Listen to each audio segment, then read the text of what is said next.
Bismillahirrahmanirrahim. Alhamdulillahirabbil alamin wal aqibatu lil muttaqin wala udwana illa 'alal zalimin wassalatu wassalamu ala nabiyyina Muhammadin wa ala alihi wa sahbihi ajma'in wa ba'd. Allahumma anfa'na bima 'allamtana wa 'allimna ma yanfa'una wa zidna 'ilma. Allahumma arinal haqqa haqqan warzuqna ittiba'ah wa arinal batila batila warzuqna ijtinabah. Rabbi shrah li sadri wa yassir li amri wahlul 'uqdatam min lisani yafqahu qawli. Ma'asyiral muslimin, ikhwah sekalian, azanillah wa iyyakum. Insyaallah kita akan menerjemahkan khutbah Jumat yang disampaikan oleh khatib Syekh Abdul Wahid hafizahullah. Dan pada kesempatan kali ini beliau mengambil sebuah tema, membawakan sebuah tema seputar kurban. Ya, sebagaimana kita ketahui bahwa kita sudah masuk di bulan Dzulhijjah. Sekarang tanggal 5 ya. Beberapa hari ke depan, tepatnya hari Rabu, itu adalah 10 Dzulhijjah, hari raya kurban. Ada ibadah yang disyariatkan, yaitu kurban. Makanya perlu diingatkan kembali akan keagungan dari ibadah ini ya. Setelah khatib memulai khutbahnya dengan pujian pada Allah dan salawat pada Rasulullah sallallahu alaihi wasallam, beliau menjelaskan bahwa di antara ibadah yang sangat penting, yang sangat agung, yang semestinya kaum muslimin berusaha untuk mengamalkannya adalah al-udhiyah atau ibadah kurban, di mana syariat ini di dalam ayat-ayat Al-Quran demikian pula hadis Rasulullah SAW telah menjelaskan akan keagungannya ya, memerintahkan kaum muslimin untuk mengamalkannya. Berkaitan dengan ayat-ayat yang menjelaskan tentang disyariatkannya ibadah ini, diantaranya adalah dalam firman Allah di surat Al-Kautsar, "Fasholli li rabbika wanhar." Maka kerjakanlah salat karena Allah, untuk Allah, lillahi ta'ala, wanhar, dan berkurbanlah. Nah, ini menunjukkan perintah untuk berkurban. Demikian pula Allah mengatakan, wal budna ja'alnaha lakum min sya'airillah, dan hewan-hewan onta itu kami telah menjadikannya bagi kalian sebagai syiar-syiar Allah ya. Dan ibadah kurban ini termasuk syiar ya di dalam Islam, karena ibadah atau syiar yaitu ibadah-ibadah yang tampak ya. Jelas kurban adalah termasuk syiar-syiar Allah. Adapun dalil ya dari hadis Rasulullah sallallahu alaihi wasallam, sebagaimana riwayat dari Abu Hurairah bahwa beliau menjelaskan Rasulullah sallallahu alaihi wasallam dahulu dhaha bi kabsyaini amlahaini aqranain, bahwa Rasulullah sallallahu alaihi wasallam itu pernah berkurban dengan 2 ekor kambing ya, 2 ekor kambing yang warnanya putih, ada sedikit hitamnya, dan keduanya adalah kambing jantan yang bertanduk. Nah, ini menunjukkan bahwa Rasulullah sallallahu alaihi wasallam telah mengamalkannya. Kemudian sebagaimana khatib menyinggung masalah keutamaan dari ibadah kurban, beliau membawakan sebuah hadis dari Aisyah radhiyallahu taala anha, di mana di hadis itu Rasulullah sallallahu alaihi wasallam bersabda, tidaklah keturunan Nabi Adam, ya, tidaklah seorang manusia dia mengamalkan suatu amalan pada hari raya Idul Adha yang lebih dicintai oleh Allah melebihi, yaitu menyembelih kurban. Dan sungguhnya nanti hewan kurban tersebut akan datang pada hari kiamat ya, lengkap dengan tanduknya ya, demikian pula dengan rambutnya dan dengan kaki-kakinya. Dan sesungguhnya darah itu nanti akan sampai kepada Allah ya, sebelum terjatuh atau sebelum sampai ke bumi. Makanya hendaknya kerjakanlah kurban itu dengan penuh keikhlasan, dengan penuh kebaikan. Meskipun ikhwas sekalian, yang lebih sahih bahwasanya hadis ini adalah hadis yang dhaif ya. Hadis yang dhaif, hadis yang lemah, dan sebagian ulama mengatakan bahwasanya tidak ada satupun hadis yang sahih yang menjelaskan tentang keutamaan hewan kurban. Tidak ada satupun hadis yang sahih yang menjelaskan tentang keutamaan hewan kurban, ya. Adanya yang bersifat umum, ya. Dan insyaallah nanti khatib membawakan lagi hadis yang lainnya, tapi ternyata hadisnya pun dhaif, bahkan ada yang maudhu'. Kemudian ikhwas sekalian a'azanillahu wa iyyakum, berkaitan dengan masalah hukumnya, khatib menyinggung bahwa hukum khutbah dalam khutbahnya bahwa hukum kurban itu adalah sunnah muakkadah. Ya, sunnah muakkadah, yang mana semestinya seorang tidak meninggalkannya kalau dia punya kemampuan, ya. Karena sebagaimana kita ketahui dalam hadis sahih, Rasulullah SAW ya berkurban dengan 2 ekor kambing yang berwarna putih, ada sedikit hitamnya, dan bertanduk. Beliau menyembelih dengan kedua tangannya, beliau menyebut nama Allah dan bertakbir, Bismillahi Allahu Akbar. Sebagaimana ini juga merupakan sunnah yang telah dilakukan oleh Abul Anbiya, ayahnya para nabi, yaitu Nabi Ibrahim alaihissalam. Ketika Allah Subhanahu wa taala memerintahkan untuk menyembelih putranya, yaitu Nabi Ismail, ya. Sedikit faedah, bisa jadi nanti suatu saat antum akan mendengar bahwa ada pendapat bahwa yang disembelih dari putra Nabi Ibrahim adalah Ishak, ya. Dan banyak ulama yang berpendapat dengan pendapat seperti itu, ya. Bukan sedikit tapi banyak, ya. Tapi yang sahih adalah Nabi Ismail. Adapun riwayat-riwayat dari tentang Ishak, ya, itu yang lebih tepatnya, ya, kebanyakan riwayat tersebut adalah riwayat Israiliyat, yaitu dari ahlul kitab, ya. Wallahu a'lam. Di mana Allah Subhanahu wa taala menjelaskan, ya, tentang kisah itu. Kemudian di antara yang Allah sampaikan, wa fadainahu bidzibhin azim, maka kami tebus, kami gantikan Nabi Ismail itu dengan apa? Dengan sembelihan, dewan sembelihan yang besar, ya. Nah, inilah awal mula, ya. Kemudian ada ibadah kurban dengan bahimatul an'am atau dengan binatang ternak.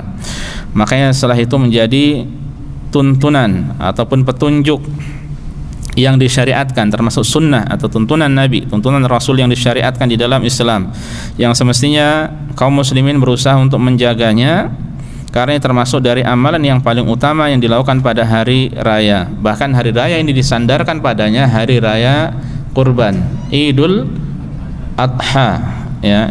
Ini artinya adalah hari raya kurban, ya. Atau seandainya dikatakan yaumun nahar, hari raya menyembelih. Nahar juga itu hari raya menyembelih, di mana yang disembelih pada saat itu adalah hewan-hewan kurban, ya. Sebagaimana pada hari itu juga, ya, orang-orang yang berhaji menyembelih apa? Al-hadyu, ya. Jadi ini menunjukkan keagungan pada hari itu dan keagungan ibadah yang dilakukan pada hari itu, diantaranya adalah kurban. Bahkan sebagian ulama telah menjelaskan bahwa seseorang dia boleh berhutang demi untuk bisa berkurban. Syekh Muhammad bin Shalih Al-Utsaimin rahimahullah ditanya, apakah orang yang fakir boleh berkurban? Ya, dia tidak punya uang.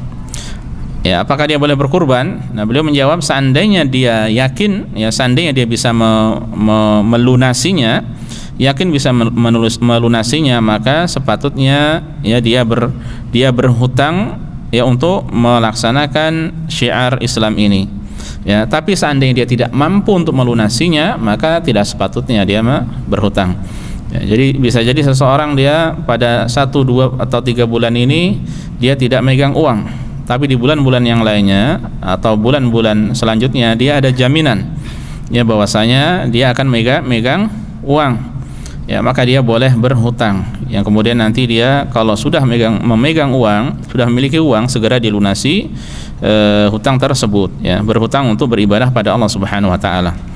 Kemudian adapun jenisnya, khatib menjelaskan bahwa jenis dari hewan kurban ini yaitu yang termasuk dari bahimatul an'am, ya. Allah mengatakan walikulli ummatin ja'alna mansaka, bagi setiap umat itu kami jadikan, ya, kami syariatkan sembelihan, liyadhkuru smallahi ala ma razaqahum min bahimatil an'am, agar mereka itu dapat menyebut nama Allah berzikir pada Allah atas rezeki yang Allah berikan pada mereka yang berupa bahimatul an'am, berupa hewan ternak, binatang ternak.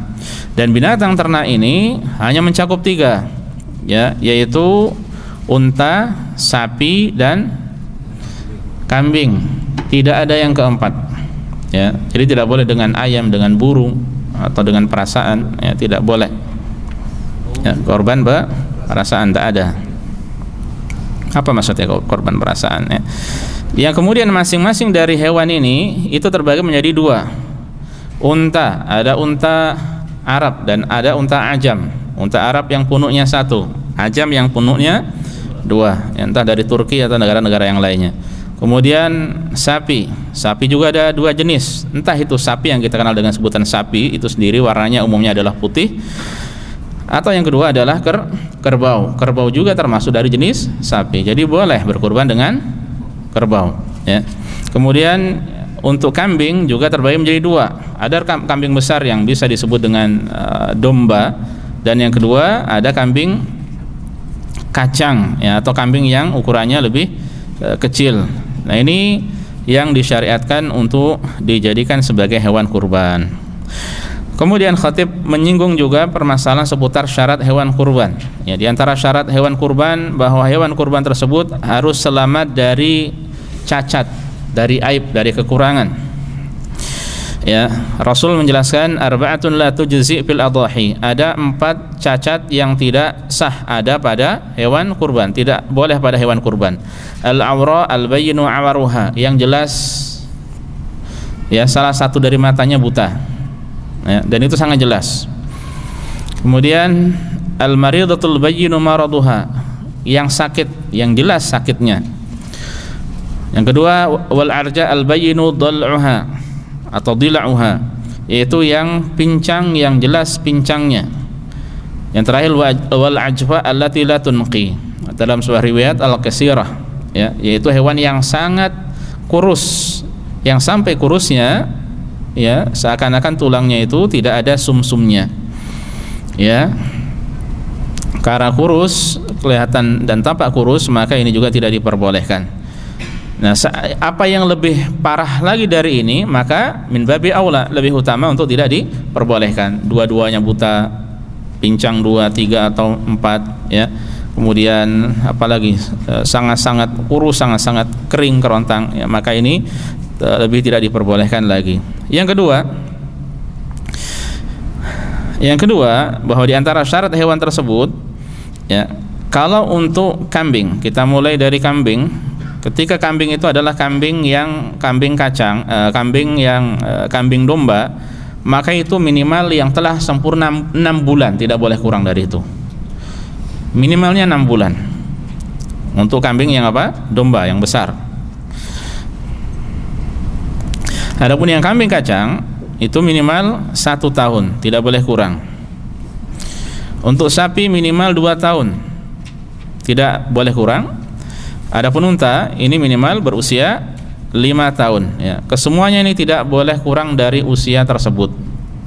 5 untuk unta yang telah sempurna, 5 atau lebih. Untuk sapi 2 tahun atau lebih. Untuk kambing kacang 1 tahun atau lebih. Untuk kambing domba 6 bulan atau lebih. Makanya kita, ya, seandainya hendak berkurban harus benar-benar bertanya kepada ahlinya, ya. Di satu sisi juga penjual harus memahami usia dari hewan tersebut sehingga satu sama lain tidak dirugikan. Tapi seandainya ada yang penjual yang berbohong, ya, sementara yang membeli tidak mengetahuinya, maka insya Allah Allah menerima amalan dari pembeli tersebut. Adapun dosanya yang menanggung adalah yang menjualnya itu, ya. Makanya harus benar-benar dicari yang terbaik. Selanjutnya khatib membahas seputar waktu menyembelih kurban, ya. Adapun waktu untuk menyembelih kurban adalah setelah pelaksanaan salat Id. Setelah pelaksanaan salat Id. Kalau seandainya diakhirkan setelah khutbah, ya, maka ini yang lebih baik lagi insyaallah. Karena itulah yang dilakukan oleh Rasulullah sallallahu alaihi wasallam. Ya, Rasul mengatakan man dzabaha qabla shalah fa inna ma fa inna ma yadhbahu li nafsi. Siapa yang berkurban sebelum pelaksanaan salat itu untuk dirinya sendiri, ya, bukan dari kurban. Wa man dzabaha ba'da shalah wal khutbatain faqad atamma nusukahu wa asabba sunnah. Dan siapa yang menyembelih setelah salat dan khutbah, ya, maka sungguh dia telah menyempurnakan sembelihannya dan sesuai dengan sunnah Rasulullah sallallahu alaihi wasallam, ya. Sebagaimana orang yang hendak menyembelih, dia dianjurkan untuk menyembelih sendiri, ya. Kalau memang dia mampu menyembelih, laki-laki ataupun wanita boleh menyembelih sendiri, ya. Dia mengucapkan bismillah, ini yang wajib, ya. Adapun Allahu Akbar ini hukumnya sunnah. Seandainya kedua-duanya dibaca maka itulah yang terbaik, ya. Seandainya juga dia mau menyembelih dia menyembelih dengan niatan pahalanya juga untuk orang lain, jadi diikut sertakan orang lain. Jadi secara asal orang berkurban itu untuk dirinya kan pahalanya, ya, tapi boleh diikut sertakan untuk siapa? Keluarganya, maka silahkan. Seperti dia mengatakan bismillah, ya Allahu Akbar, hadza anni, ya Allah ini dariku, wa amman lam yudhi min ummati. Ini kalau Rasul sallallahu alaihi wasallam dahulu, ya. Hadza anni, ya Allah terimalah ini dariku, wa an man lam yudhi min ummati, dan dari umatku yang belum pernah berkurban. Jadi seandainya di antara kita ada yang sampai meninggal dunia belum pernah berkurban, maka dia insya Allah termasuk dari mendapatkan doa dari Rasul sallallahu alaihi wasallam tersebut, ya. Dan kalau orang tidak bisa menyembelih, maka dia boleh apa? Boleh mewakilkan kepada orang lain. Kalau bisa hadir itu yang terbaik. Kalau tidak maka tidak mengapa. Seperti orang berkurban di tempat yang lain atau di negara lain atau negeri lain, ya, maka itu diperbolehkan. Nah, kemudian tadi khatib menyinggung tentang pahala dari kurban yang sangat besar, ya, tapi ini riwayatnya adalah lemah semuanya. Yang pertama tentang fa innahu yughfaru lil mudahhi inda awwali qatrin min damiha, akan diberikan ampunan bagi orang yang berkurban sejak tetesan darah yang pertama, ya, ini tidak sahih. Walahu bi kulli sya'ratin minha hasanah, demikian pula setiap rambutnya itu nanti, setiap satu helai rambut itu nanti dia akan mendapatkan satu kebaikan, ya, ini juga tidak sahih. Tadi sudah disampaikan bahwa ulama menjelaskan tidak ada satupun hadis yang sahih yang menjelaskan tentang keutamaan kurban secara spesifik, secara khusus, ya. Selanjutnya, khatib juga menyinggung masalah tata cara mendistribusikan kurban tersebut, bagaimana caranya. Berkaitan dengan masalah pembagian kurban, maka disyariatkan bagi orang yang berkurban untuk memakan dari sembelihannya, ya. Pertama dimakan, kemudian disyariatkan baginya untuk berbagi hadiah, ya, kepada karib kerabatnya, kepada tetangganya, ya. Ini yang kedua. Adapun yang terakhir, yang ketiga adalah disedekahkan kepada fakir miskin, ya. Jadi kalau ada mungkin tetangga yang kaya atau karib kerabatnya yang kaya yang berkecukupan, boleh dikasih. Itu sebagai apa? Hadiah, ya. Adapun kalau orang yang membutuhkan, maka silahkan diberi, ya, diberi. Kemudian para jamaah a'azanillahu wa iyyakum, yang semoga senantiasa dimuliakan dan dirahmati oleh Allah Subhanahu wa taala.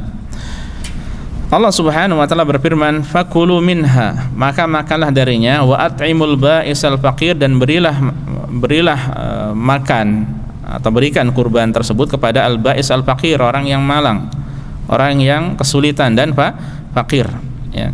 Jadi ini perintah untuk makan, silahkan. Perintah juga untuk memberi kepada yang lainnya. Allah pun berkata, "Fakulu minha", makanlah darinya, wa atimul qani'a wal mu'tar, dan berilah makan kepada al-qani'. Al-qani' itu adalah orang yang dia meminta, atau wal mu'tar, ya. Wal mu'tar ini dia datang, tapi dia dengan kata lain dia meminta dengan adab. Maksudnya dia datang tapi tidak meminta secara langsung. Tapi terkadang orang itu mendatangi ada keinginan untuk diberi, ya. Ada orang yang meminta secara langsung, ada orang yang diam, dia, ya, malu, ya, atau dia menjaga diri, ya. Maka ketika datang tetap diberi, ya, meskipun tidak bertanya secara langsung, ya. Sebagaimana khatib juga menjelaskan, seandainya seorang yang berkurban dia mau mengambil seluruh dari dagingnya untuk dirinya, boleh. Mau dihadiahkan semuanya, boleh. mau disedekahkan semuanya juga boleh. Semua hal tersebut diperbolehkan, ya. Hanya saja satu poin penting yang beliau ingatkan tadi, bahwa tidak diperbolehkan memberi tukang jagal sedikit pun dari dagingnya kalau tujuannya untuk sebagai upah, ya, untuk membayar, ya. Saya mau, ya, ada akad bahwasanya saya mau menyembelih, tapi upahnya dia menyembelih sapi, upahnya mungkin 1 paha dan 1 kepala buat saya.